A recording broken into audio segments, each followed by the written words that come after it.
art movements introducing Mannerism. The term Mannerism is not easily defined.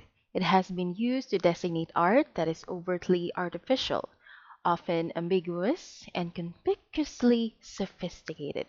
However, these are by no means the only stylistic traits associated with this designation.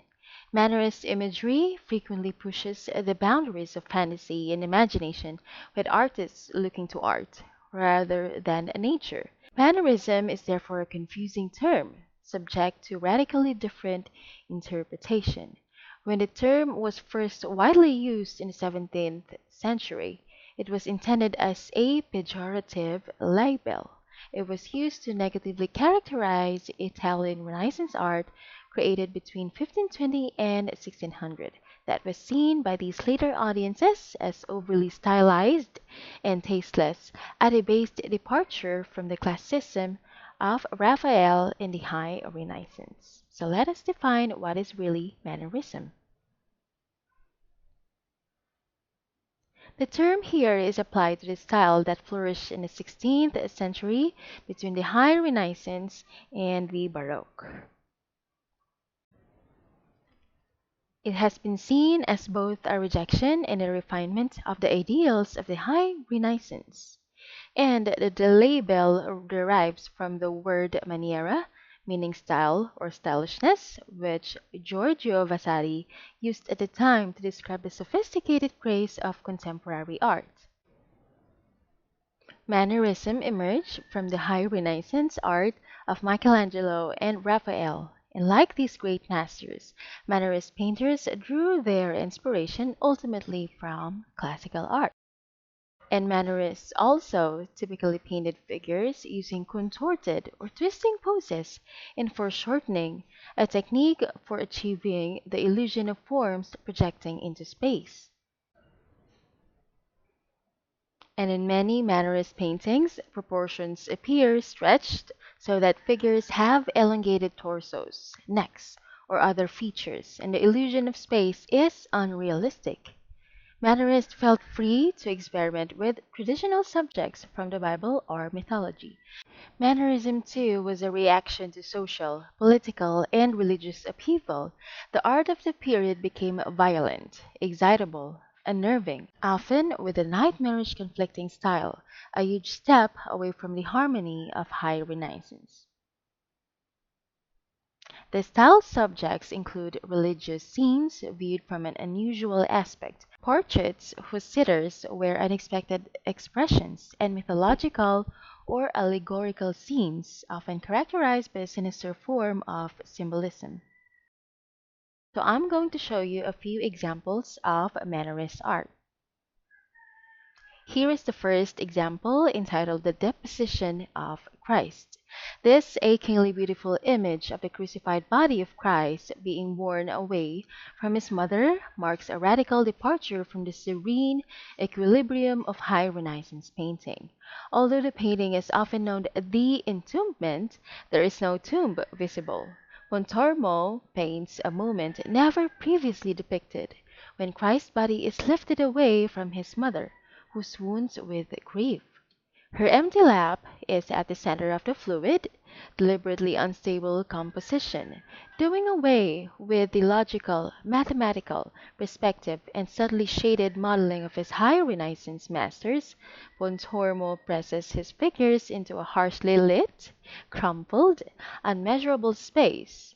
Elegantly awkward poses and distortions, lurid lighting, and unearthly colors heighten both the painting's sense of artifice. This one is entitled Madonna with the Long Neck. The artificial beauty that characterizes Mannerism is well illustrated in the celebrated painting.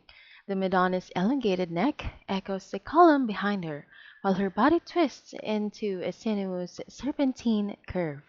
The painter, named Girolamo Francesco Maria Mazzola Parmigianino, was short-lived, precocious, much admired, and also known as the Raphael Reborn, and very influential.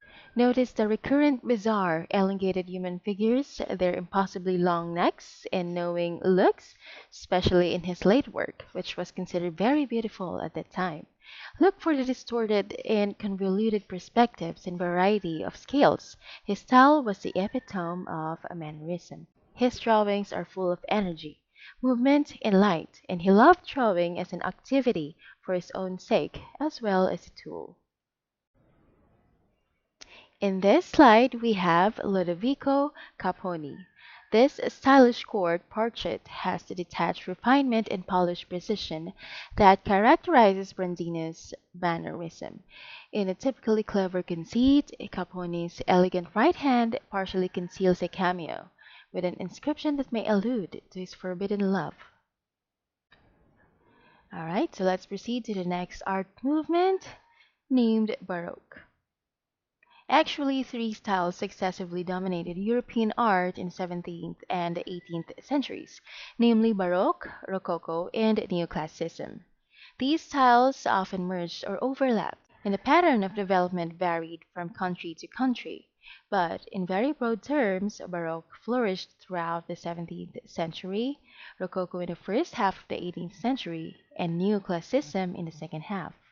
Baroque was born in Rome and blossomed mainly in Catholic lands, and its emotional qualities being well suited to expressing religious fervor. The Rococo style, which originated in France, is lighter and usually more secular in spirit. Neoclassicism marked a reaction against Rococo's frivolity and a revival of the forms and values of ancient art. Around 1800, Neoclassicism still thrived throughout Europe. By the end of the 16th century, Italian art had generally declined since the great days of the Renaissance. There were many highly accomplished painters at work, but often their pictures are more concerned with style than substance and are lacking in real passion. In the 17th century, however, there was a revival of energy and creative fire as a new style emerged. This style, which historians later called Baroque, took some elements from High Renaissance art, particularly its grandeur and dignity, and some from Mannerism, particularly its emotionalism and sense of movement, and blended them into a dynamic synthesis. Baroque also was born in Rome, where Caravaggio and Annibale Carracci created its first great landmarks in painting and soon spread to other Italian cities and countries. Baroque also used exaggerated motion and clear, easily interpreted detail to produce drama, tension, exuberance, and grandeur from sculpture, painting, literature, and music. The popularity and success of the Baroque was encouraged by the Catholic Church when it decided that the drama of the Baroque artist's style could communicate religious themes in direct and emotional involvement. And also, the secular aristocracy also saw the dramatic style of Baroque architecture and art as a means of impressing visitors and would-be competitors. Baroque palaces are built around an entrance sequence of courts, anterooms, grand staircases, and reception rooms of sequentially increasing magnificence. Two commanding, contrasting figures stand at the head of Italian Baroque painting, Annibale Carracci and Caravaggio. Both came from northern Italy and both did their most important work in Rome when they were contemporaries. They're often characterized as polar opposites in style. Caravaggio, the inventor of the new type of shadowy, earthy realism, Annibale, the creator of heroic, idealized figures, harmonious and clearly lit. However, they respected one another, and although their means were very different, their essential artistic aims were similar. Both of them broke away decisively from the graceful but rather artificial, sometimes insipid mannerism that prevailed when they were growing up, replacing it with energy and resounding physical presence. Now I'm going to show you an example of a Baroque art. This is entitled Ecstasy of Saint Teresa by Agnolo Bronzino. Commissioned by Cardinal Federico Cornaro, the chapel is a stunning amalgam of painting, sculpture, and architecture. Theatrically lit by a hidden window behind the altar, the divine light of God pours down on swooning Teresa at the very climax of her spiritual ecstasy. It is as though she is on a visionary cloud. The central figure group is of marble and gilded wood, and gilt bronze rays symbolically represent the power of divine light. High above are vaulted painted heavens, while below, the Cornaro family, in privileged front row loggia boxes, are observers of this spectacle. Bernini stuck faithfully to Saint Teresa's spiritual account of an angel piercing her heart with an aura of divine love, her mystical union with Christ. Next, we have The Martyrdom of Saint Peter by Caravaggio. This is one of the pair of pictures. The other is entitled The Conversion of Saint Paul, that Caravaggio painted for the Sirasi chapel of the Church of Santa Maria del Popolo in Rome. Saint Peter and Saint Paul are often found closely linked in art like this, since they were regarded as joint founders of the Christian Church.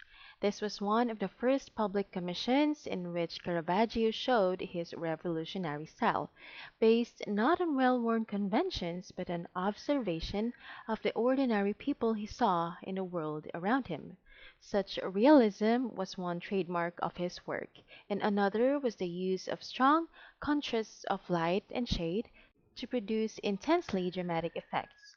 Many painters imitated these innovations, but few of them approached Caravaggio's deep solemnity or his magnificent boldness and sureness of design. The figures here are so powerful and concentrated that they seem almost to burst out of the frame.